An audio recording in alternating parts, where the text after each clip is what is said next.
Os judeus.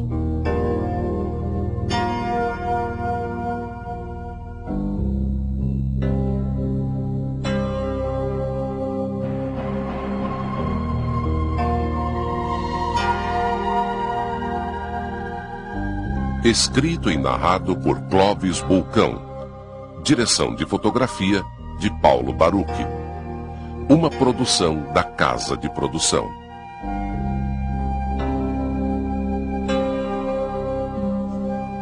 Porto de Amsterdã.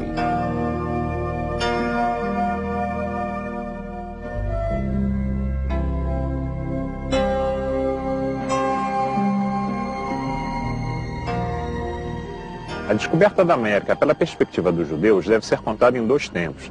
Existe um tempo normal que todo mundo conhece, que é a chegada do Colombo, trazendo a bordo dos judeus. Agora, existe também uma perspectiva pré-colombiana. Não estou querendo dizer que os judeus tinham descoberto em segredo a América antes do Colombo, mas que existe algo por trás disso, existe. É isso que nós vamos ver.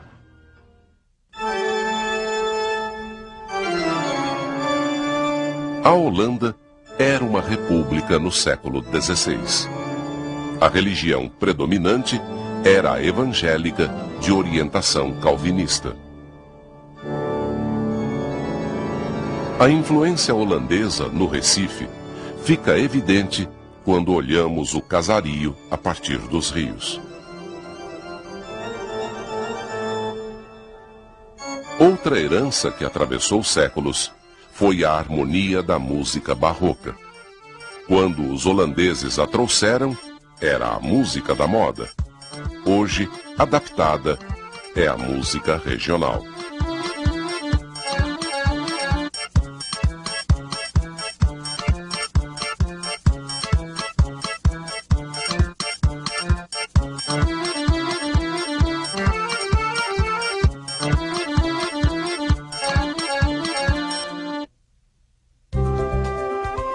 Durante mais de 150 anos, a produção do açúcar foi a base da economia brasileira.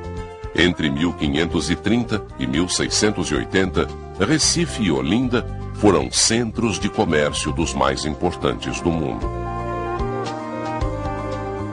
Os judeus que vieram da Holanda para o Recife eram de origem portuguesa. Eles tinham sido expulsos de Portugal pela Inquisição. Uma vez no Brasil, os judeus portugueses investiam em fazendas de cana-de-açúcar, tornando-se assim senhores de engenho. Muitos tiveram filhos e netos, que deixaram marcas profundas de sua estadia no Brasil colônia.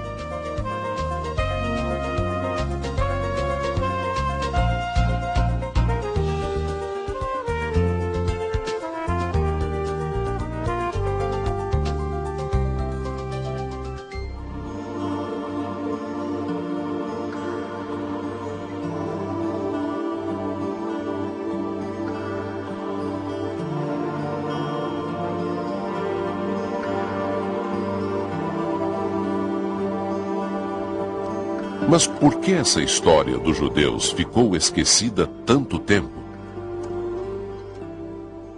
Contar história é um pouco como contar a história de uma família. Isso é, em muitas famílias existem determinadas passagens no seu passado que são omitidas. Em geral, porque elas trazem uma certa vergonha ou elas são desabonadoras para os membros dessa família. Portanto, nós estamos hoje aqui em Olinda e nós escolhemos essa igreja até porque esse lugar aqui é o palco mais fértil e mais interessante para nós contarmos as histórias dos judeus em nossa terra. E nós vamos refazer esse percurso, nós vamos contar essa história, tá? Tendo três grandes linhas de pensamento. Tá? E a primeira linha que nós vamos ter é o que aconteceu exatamente nesse momento que o Brasil, que um mundo novo foi descoberto. E para a gente recuperar qual era o ambiente religioso, como é que as pessoas pensavam lá no século XV, no século XVI, a gente é obrigado a relembrar o que acontecia naquele momento na Europa, do ponto de vista religioso. O século XVI é um dos mais conturbados da história. Isso em grande parte por conta das descobertas ultramarinas. Os europeus ficavam sabendo qual era o verdadeiro tamanho do mundo. Isso porque eles encontraram povos com outros costumes, outros tipos de alimentação, outras línguas. Isso em grande parte foi muito positivo para a história da humanidade. E no final da Idade Média, o mundo passou por um enorme processo de transformação. E a Igreja Católica, ela tomou um enorme susto com isso, e ela teve que se transformar. E o que aconteceu? Ela entrou em campo com enorme intolerância, principalmente contra os judeus lá da Península Ibérica. Começou a haver uma perseguição, torturas, os judeus eram mortos em fogueiras. Então o que aconteceu? A comunidade judaica veio procurar abrigo aqui em Amsterdã, na Holanda.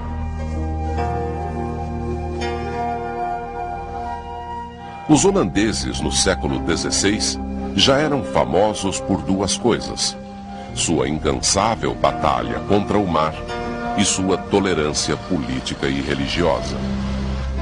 O maior exemplo da adaptação dos judeus portugueses aqui em Amsterdã foi a construção dessa sinagoga, que é apenas a maior da Europa.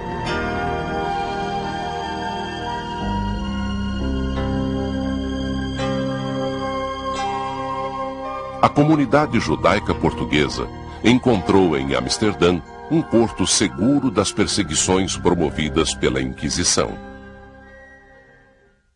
Um membro da igreja, Erasmo, ele foi a primeira pessoa a escrever críticas, ele era um padre, críticas que faziam questionamentos sobre a Igreja Católica. A partir disso aí, isso vai se desenvolvendo como uma bola de neve. Outros pensadores vão botar em questionamento, valores e conceitos da Igreja Católica. Essa questão ela vai culminar mais adiante quando Lutero escrever uma tese criticando as indulgências que eram vendidas pela Igreja. E o que eram as indulgências? Na verdade, o Papa em Roma ele estava precisando de dinheiro para acabar de construir, para embelezar a igreja lá de Vaticano, de São Pedro. Foi com o dinheiro das indulgências que Michelangelo pôde realizar toda a sua magnífica obra. Até hoje, a Capela Sistina é admirada como a obra-prima da sensibilidade católica.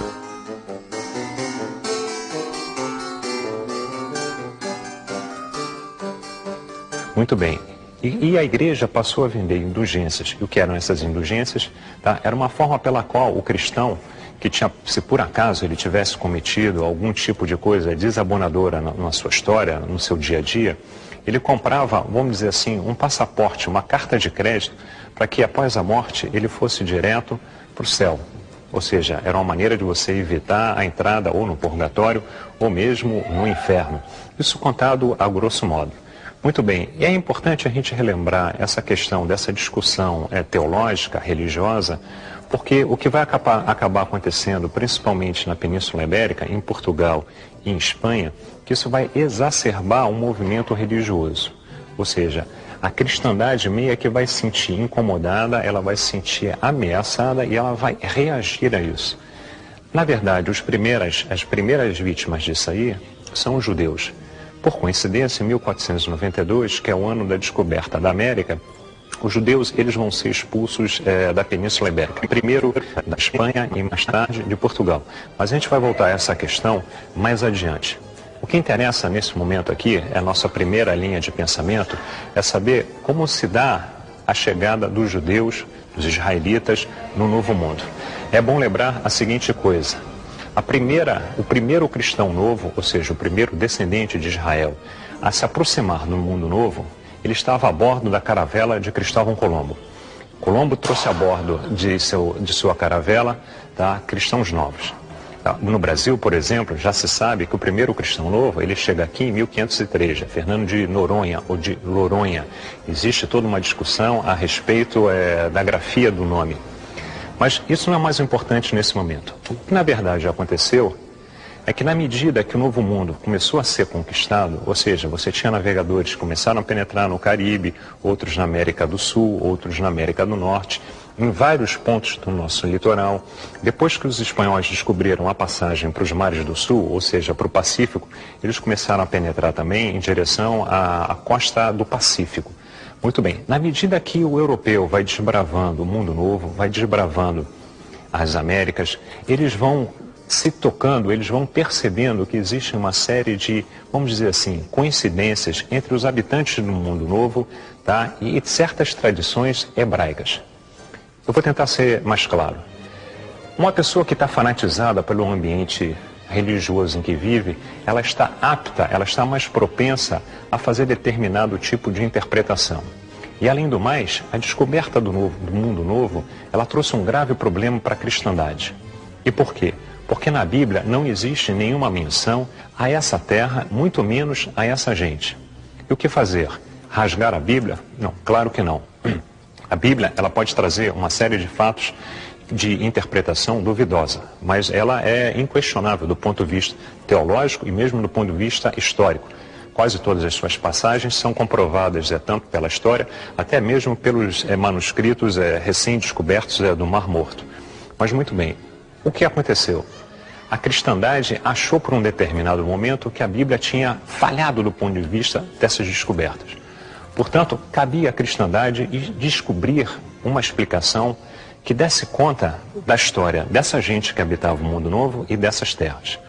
E o que começou a acontecer, que por viverem nesse ambiente fanatizado, os europeus foram percebendo, foram descobrindo, foram querendo enxergar uma série de coincidências. Por exemplo, das 600 línguas, no mundo novo, mais ou menos, são faladas 600 línguas. Aqui, por exemplo, no Brasil, com o português, são falados mais ou menos 209 línguas. Em quase todas elas se conta a história dos povos no mundo novo a partir do dilúvio. Além do mais, o que acontece? Grande parte dos índios americanos se dizem descendentes de homens brancos e barbudos. Esses conquistadores do Novo Mundo, na medida que eles vão desbravando o continente, eles vão descobrindo uma série de coincidências, como por exemplo, em muitas tribos nas Américas, você tem homens que são circuncisados, assim como o povo de Israel.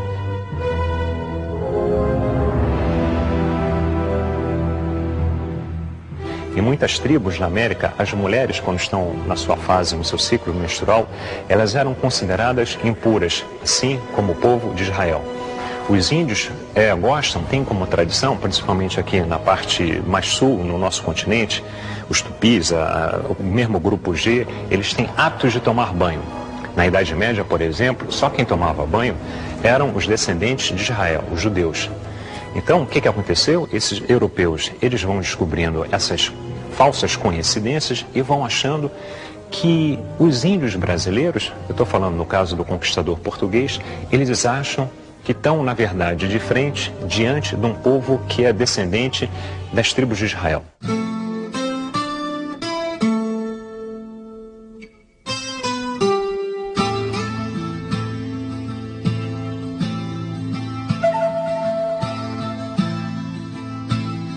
O dominicano Diego de Duran, assim como o primeiro bispo de Quito, escreveram convictos que conviviam com judeus. Na verdade, eles estavam falando sobre índios americanos. Um outro viajante, Antônio de Montesinos, publicou em 1644 uma relação onde ele garante ter tido um encontro com índios colombianos que o teriam saudado com a seguinte saudação: Ó Israel, nosso Deus é o nosso único Senhor. Infelizmente, esse senhor se chama Arão de Levi, o que tira um pouco a credibilidade dessa história. Existem determinadas escrituras e mesmo na Bíblia existem uma série de problemas que permitiam que os portugueses pensassem isso. Como, por exemplo, o que fala a Bíblia sobre as 12 tribos de Israel? Ela conta no livro de Reis que o povo de Israel, o lugar onde o povo de Israel se resolveu tomar para si para morar, que é a Palestina, ela foi invadida por Nabucodonosor, lá mais ou menos 730 a.C., e houve uma deportação. E, na verdade, a história vai perder contato com 10 das 12 tribos de Israel. Existe um escrito que fala que uma parte do povo de Israel teria migrado pacificamente para trás num rio chamado Sabation. O problema é que ninguém sabe onde é que esse rio onde é que ele existe, se é que ele existe. Além do mais, na Bíblia, ou seja, no Velho Testamento, a palavra rio, a palavra mar e a palavra oceano, elas, em geral, elas se confundem em sentido e em significado. Portanto, havia uma evidência bíblica que o povo de Israel poderia ter migrado em direção a uma determinada parte do mundo que era completamente desconhecida. Um outro português judeu, refugiado aqui em Amsterdã, escreveu um livro que ficou muito famoso, A Pedra Gloriosa. Inclusive, esse livro foi ilustrado por Rembrandt. Ali, ele também afirma categórico ter certeza que os índios americanos eram descendentes dos hebreus. Se isso tudo já não fosse suficiente para deixar os europeus apavorados, no século XI, um rabino do sul da França, um rabino provençal chamado David Kimchi, ele escreveu um curiosíssimo relato onde ele deixava bem claro que uma parte do povo de Israel teria migrado para uma ilha, e essa ilha, atenção, estou falando de um escrito do século XI, essa ilha já falava de um país chamado Brasil. Muito bem, uma vez que você tem essas coincidências, uma vez que você tem esses escritos, tudo levava a crer que realmente os índios eram descendentes de Israel. Para piorar a situação, eu estou falando para piorar do ponto de vista desta interpretação, o que acontece?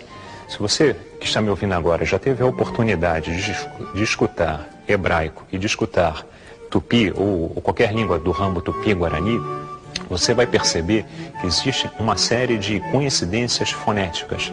São línguas que são bem parecidas.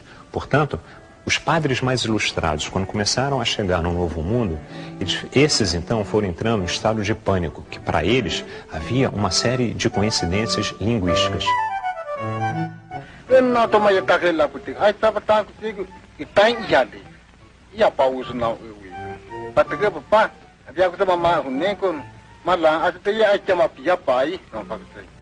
בראשית ברא אלוהים את השמיים ואת הארץ, והארץ הייתה ציפור וחור וחושך על פני תהום, ורוח אלוהים מרחפת על פני המים.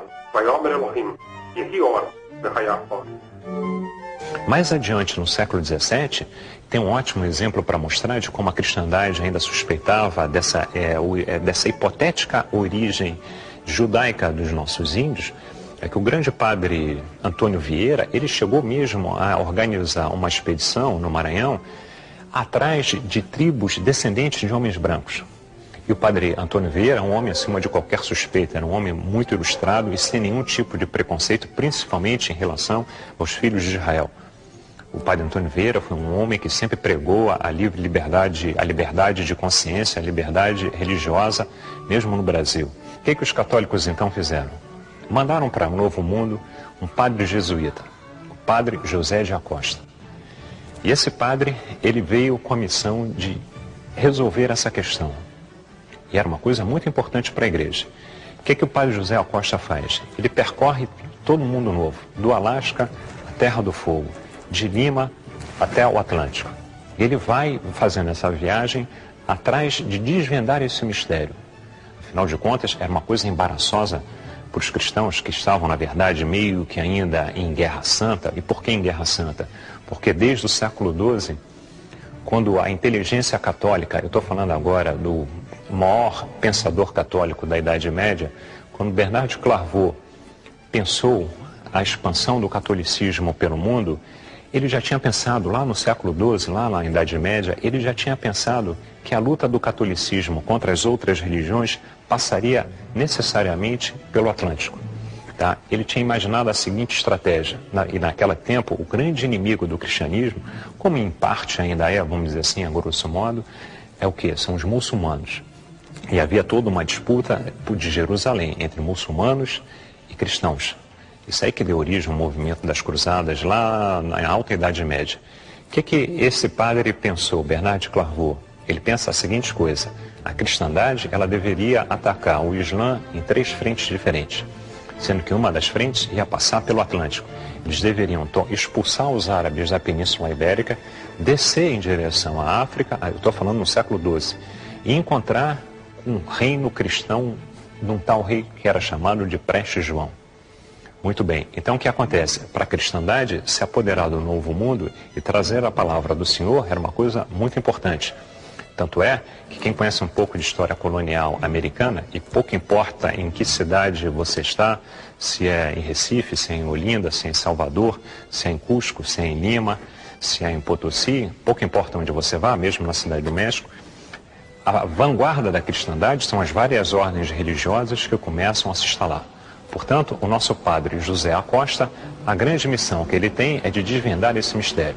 E após viajar 17 anos em todo o continente, ele começa a mais ou menos elaborar uma tese para dar uma explicação a essa questão que tanto afligia a cristandade.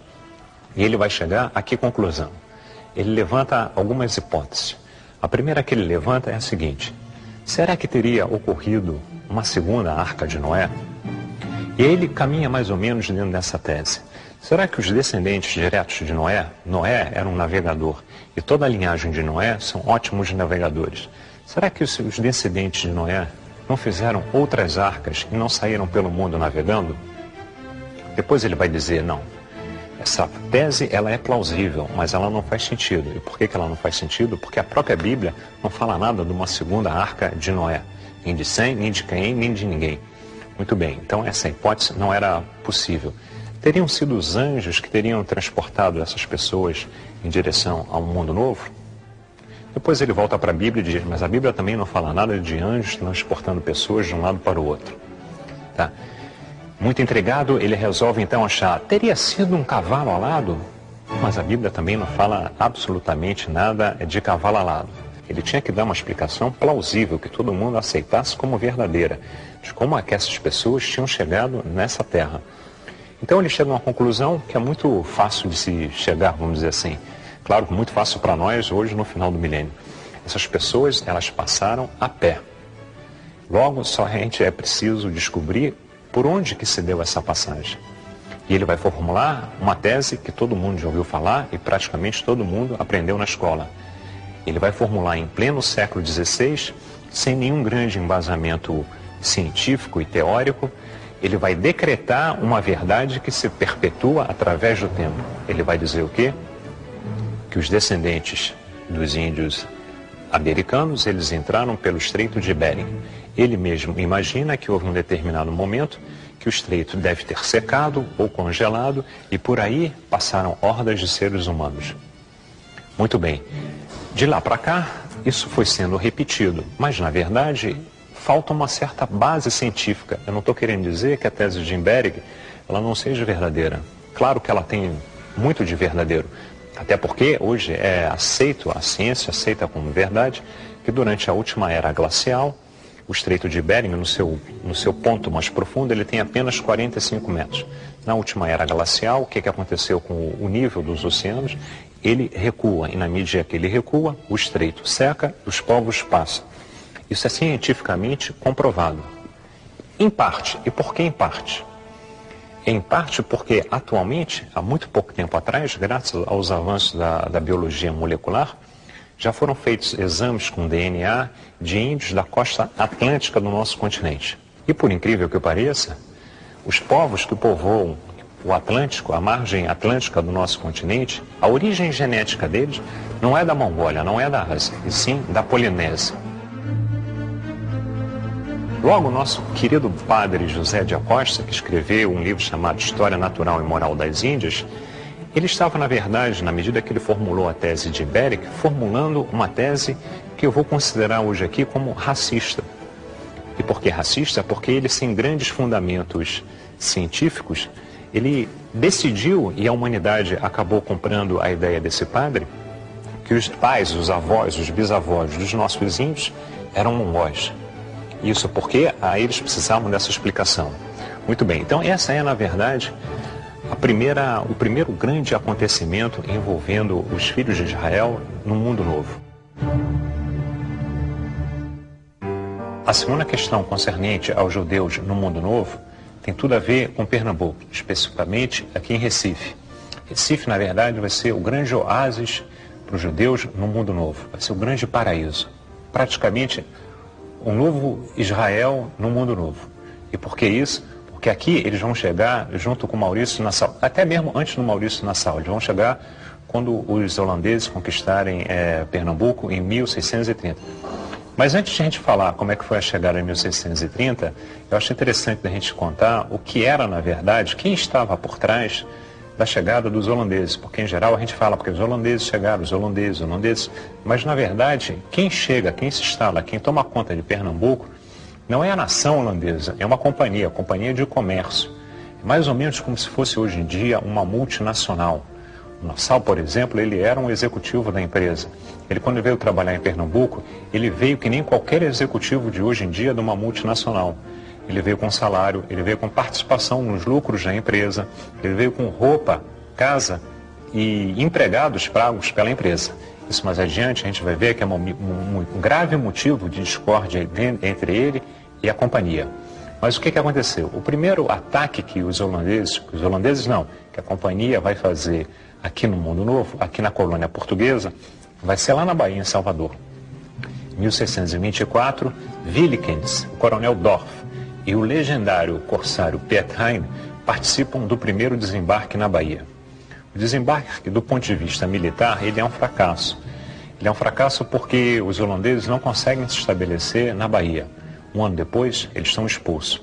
Do ponto de vista econômico, financeiro, vamos dizer assim, ele ainda é mais ou menos aceitável, porque eles conseguem roubar o carregamento anual que tinha pau-brasil, cana, gengibre, uma série de produtos. Muito bem. Há pouco eu falei que Piet Hein é um corsário legendário. O que é um corsário? O que marca a diferença de um corsário para um pirata? O pirata é aquele que faz um ataque, faz um roubo, ataca um barco e pega o ganho para si. O corsário, em geral, ele tem alguém financiando ele.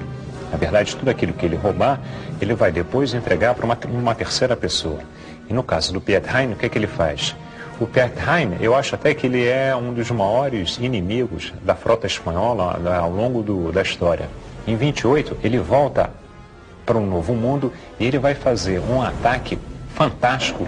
Ele vai roubar todo o carregamento anual de prata dos espanhóis. Tá? Os espanhóis, por uma questão de segurança, os portugueses faziam a mesma coisa no Brasil. Eles embarcavam tudo em todos os navios que eles tinham e a frota, ela navegava junto em direção ao novo mundo. E por que eles faziam isso? Porque era uma maneira mais prática de você defender contra os perigos que existiam no alto mar.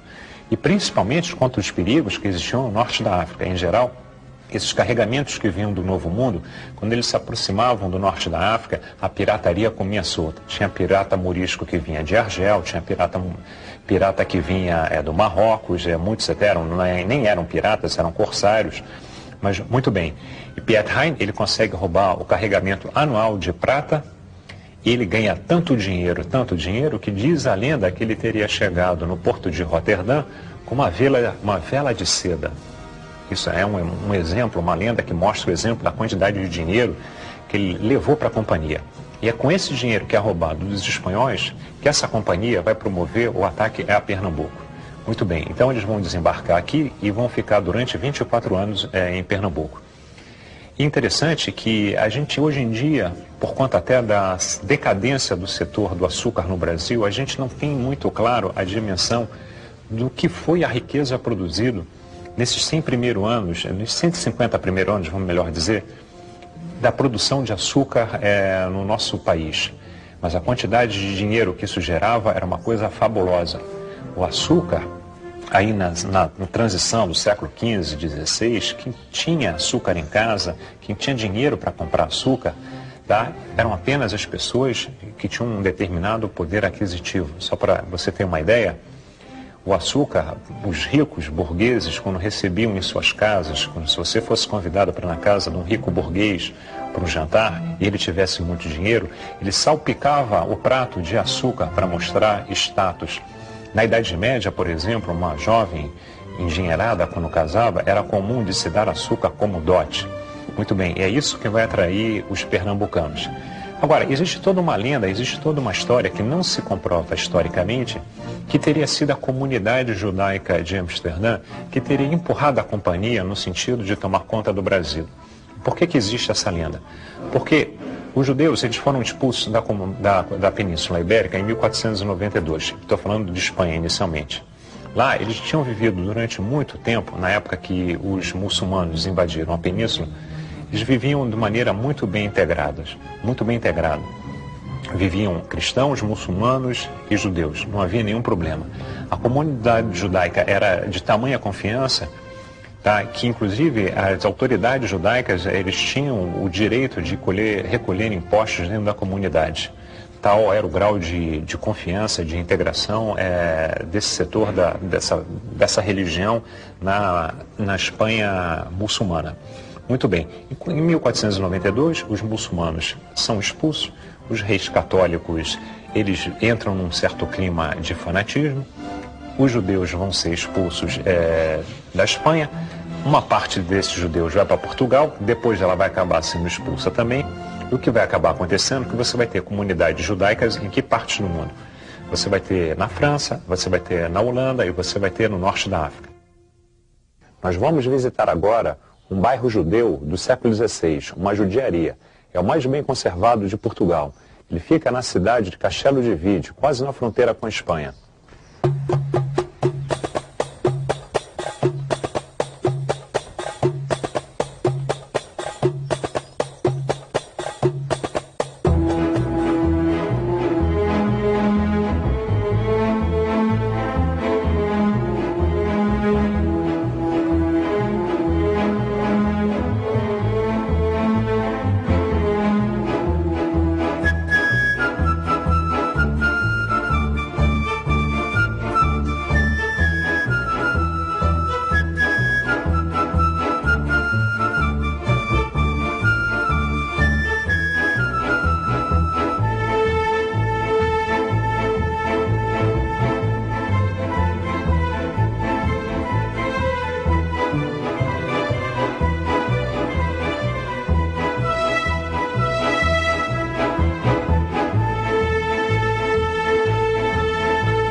O rei de Portugal se aproveitou desse clima e passou a vender ingressos na porta de entrada de seu reino. Isso fez com que os judeus pobres não pudessem entrar em Portugal. Mesmo assim, o clima aqui era bem parecido com o clima lá em Espanha. Então, esses que não conseguiram entrar em Portugal foram em direção a outros países da Europa ou então para o norte da África.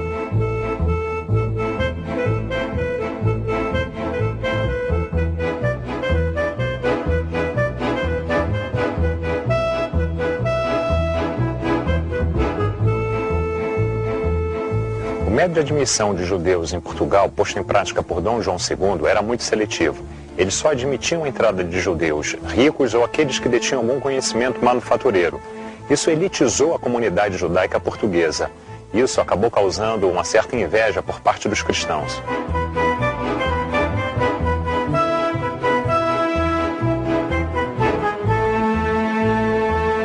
A partir de 1470, todos os judeus de Portugal foram obrigados a se converter ao catolicismo. Os cristãos novos, uma nova camada social, também continuou sendo vítima de perseguições. Existia uma lei, a Lei de Estatuto de Pureza do Sangue, que impunha uma série de limitações aos membros dessa nova comunidade.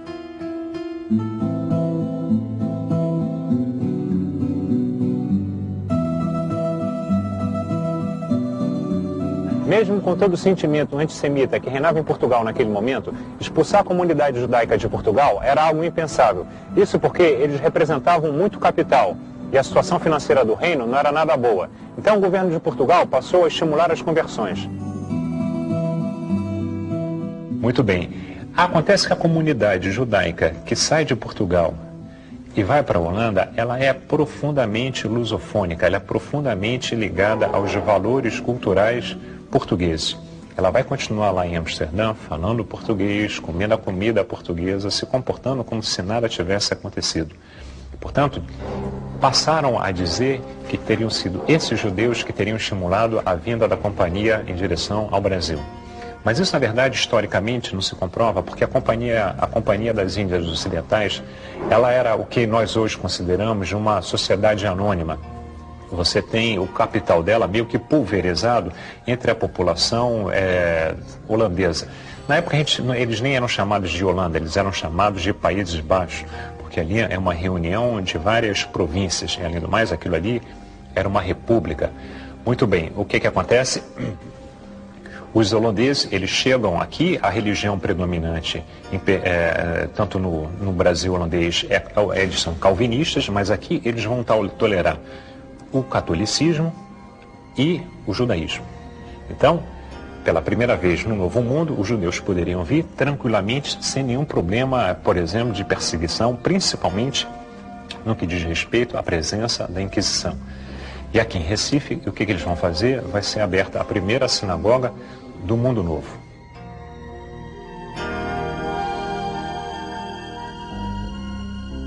Não só você vai ter 2 sinagogas em Pernambuco, como você vai ter também o primeiro cemitério israelita do Mundo Novo, das Américas. Uma das sinagogas ainda existe. Enquanto, principalmente, o Nassau estiver aqui, essa comunidade ela vai viver muito bem.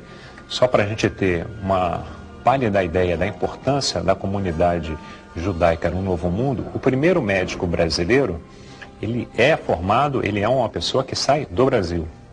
Tá? Ele tem, inclusive, um nome que é metade português e metade de origem hebraica.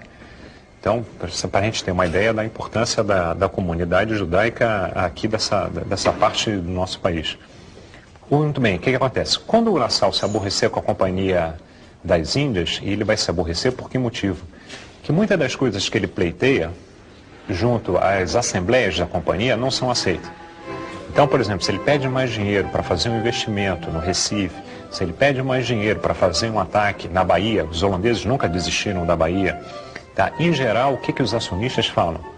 Eles falam que Nassau está gastando muito, que Nassau é um perdedor. Então, eles vão negando. À medida que o tempo passa e ele vai recebendo muitos nãos, Nassau era um homem que vinha de uma família super tradicional, de uma família nobre europeia, era um homem que tinha uma situação financeira privilegiada. Muitas pessoas o acusam de ter sido um homem que gostava muito de ganhar dinheiro. Existem até suspeitas de que ele não desperdiçava nenhuma chance de entesourar cada vez mais.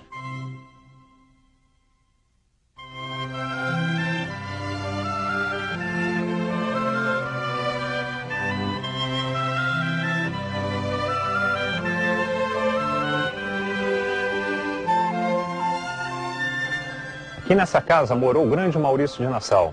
Ele foi um dos maiores estadistas da história do Brasil. E por quê? Nassau era apenas um empregado da Companhia de Comércio holandesa, só que governou o Recife como um grande estadista. Exemplo, uma vez ele resolveu que deveria ser construída uma ponte. É a ponte que hoje leva o seu nome lá no Recife. A companhia foi contra. O que resolveu fazer Maurício? Pagou do próprio bolso aquilo que considerou melhor para a coletividade. Quando ele vai embora, o que acontece? Primeiro que existe um forte impacto aqui na comunidade, vamos dizer assim, pernambucana. A comunidade é até um pouco mais ampla do que Pernambuco, Brasil holandês. A comunidade local, ela fica assustada, estremecida com a possibilidade de Nassau ir embora. E o que acontece? Os índios mandam uma delegação e pedem para que Nassau fique. Os portugueses que aqui moravam mandam oferecer uma determinada comissão a Nassau para que ele continue. E a comunidade judaica manda oferecer também uma determinada quantidade de dinheiro para que ele mude de ideia. E o que acaba acontecendo é que o Nassau, ele resolve ir embora e ele vai embora. Muito bem, só que ele vai embora, mas o Brasil holandês, ele segue existindo, ele vai existir até 1654. Um pouco antes da chegada dos portugueses, da volta dos portugueses, a comunidade judaica, quando eu estou falando da comunidade judaica lusofônica, eu estou falando de judeus aqui no Brasil holandês, estou falando também de judeus lá de Amsterdã. Eles sentem que a situação pode se deteriorar aqui, e a partir de Amsterdã, existe um rabino de origem portuguesa que entra em contato, por exemplo, com o protetor da Inglaterra. Estou falando de Oliver Cromwell. Ele estabelece uma correspondência aventando a possibilidade da volta da comunidade judaica para Londres, para a Inglaterra. Tá? Cromwell, que era um homem milenarista, ele tinha enorme simpatia pela comunidade judaica, era um homem que bebia das águas do Velho Testamento. Ele diz que a princípio ele não tem nada contra. Ele até convida para que esse rabino Menasseh Ben Israel vá a Londres discutir a questão com ele. Só que no meio do caminho estoura o conflito anglo-holandês e o Menasseh acaba não indo até Londres.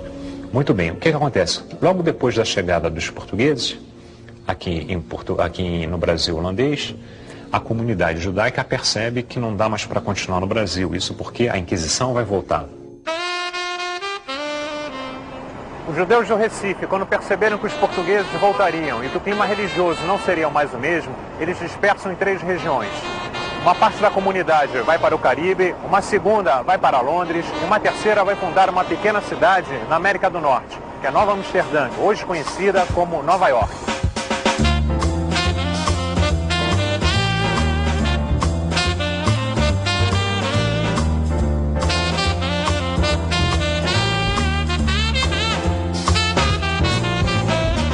Os americanos aprendem na escola que a ilha de Manhattan foi colonizada pelos holandeses. Na verdade, foram os judeus portugueses que partiram de Recife, os primeiros investidores dessa cidade.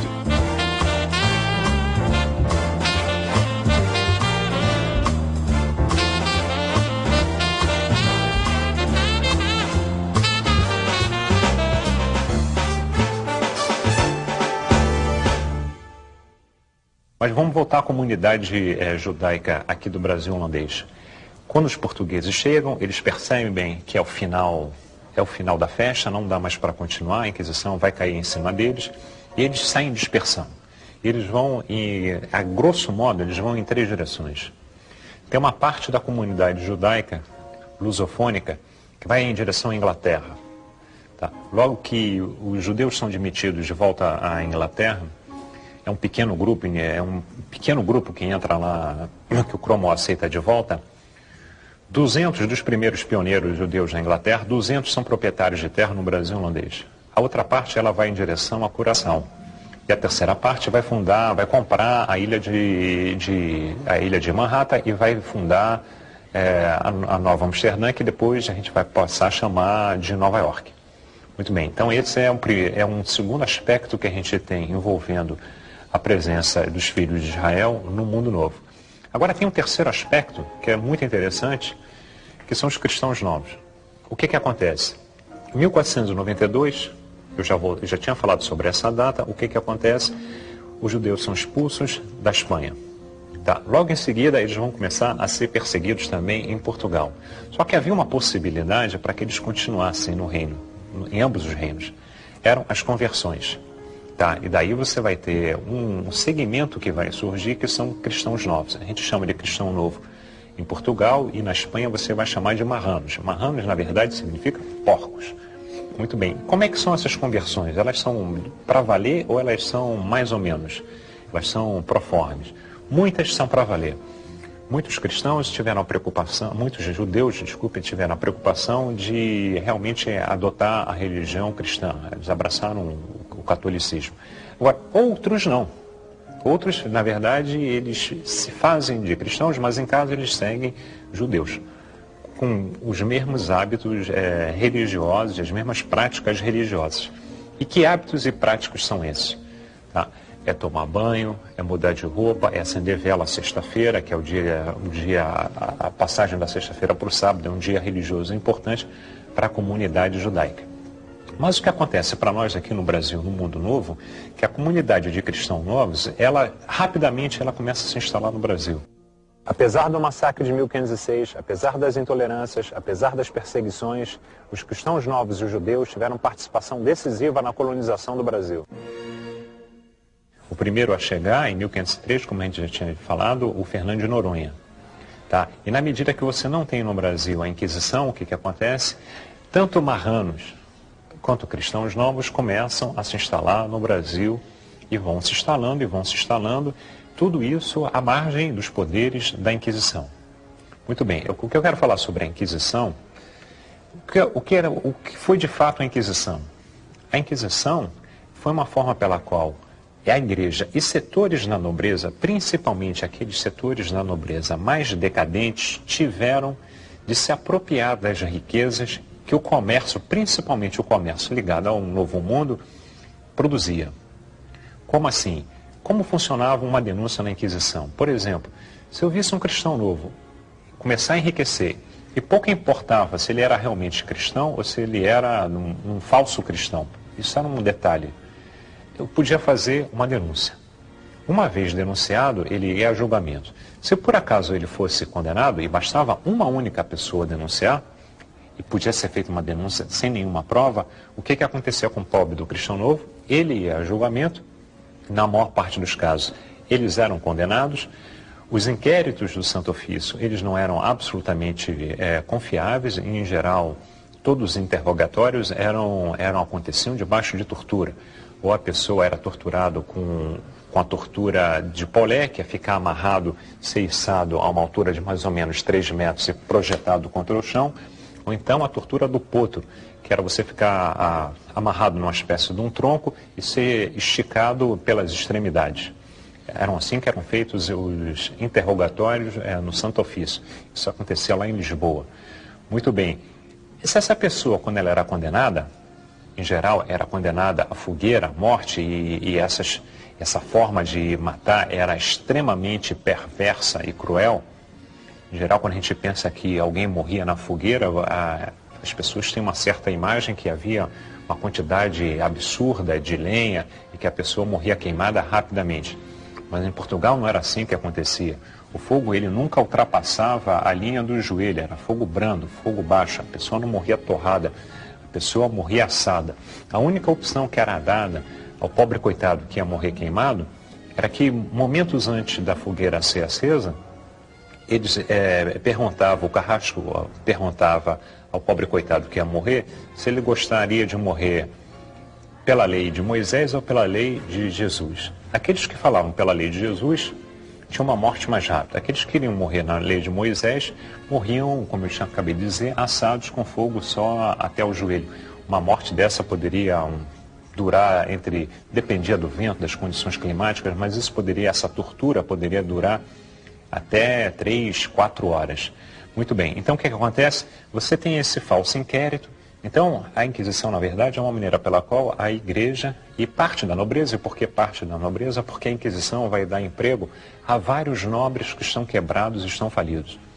Esse tipo de emprego que eles davam, eles eram chamados de familiares, tá? E o que eles faziam? Eles apenas faziam denúncias, eles espionavam a vida de outros.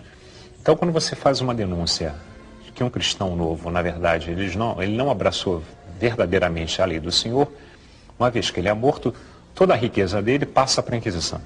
E da Inquisição, indiretamente, para a nobreza.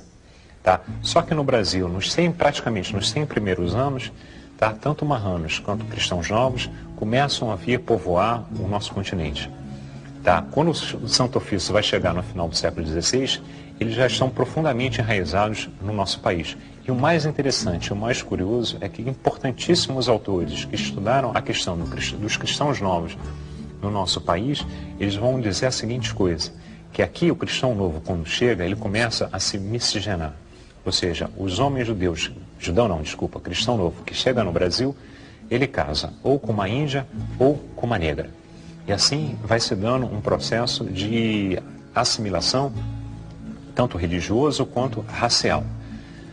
Existem aqui, principalmente no Nordeste, no Brasil, uma certa herança de palavras, de gestos, de expressões que vêm diretamente dessa época e vêm um pouco também indiretamente até do hebraico.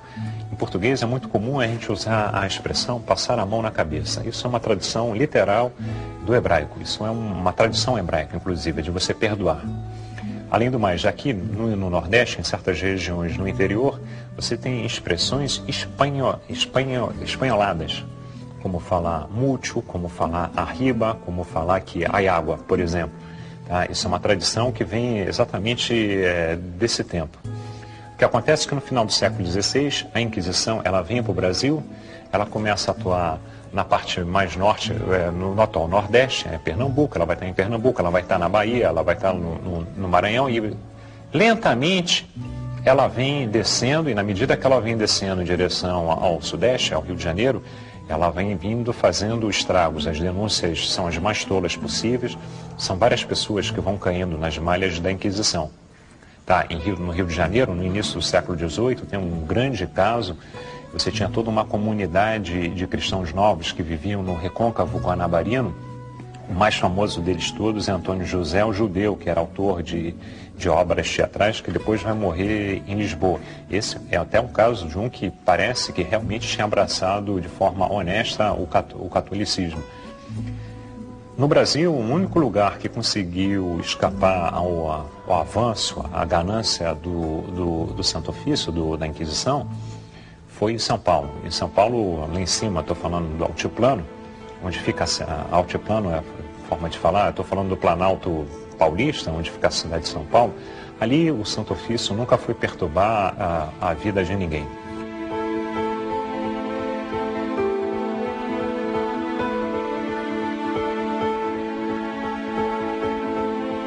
Nova York, Buenos Aires e São Paulo são as 3 grandes cidades das Américas aonde a Inquisição não molestou a comunidade judaica. E ela pôde conviver com as outras comunidades religiosas num clima de liberdade religiosa que o mundo novo prometia.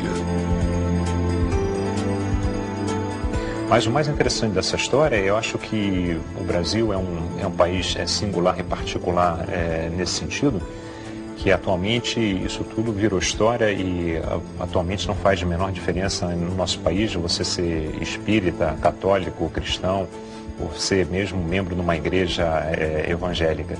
O Brasil hoje parece ser um grande oásis para todas as religiões. E esse é a melhor parte dessa história.